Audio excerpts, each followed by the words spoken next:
In this video, I will show you how you can make changes to your old photos by adding color to it with the help of a hidden website without paying anything. So, if today is your first time coming across this video, please consider subscribing to this channel, give this video a like, share it to others for them to benefit, and also drop a comment. So, let's begin the tutorial.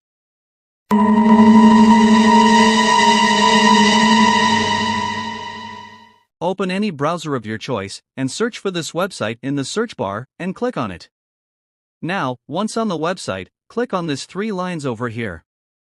Then, click on this sign up button to register for an account on this website with either your Google account or your email address.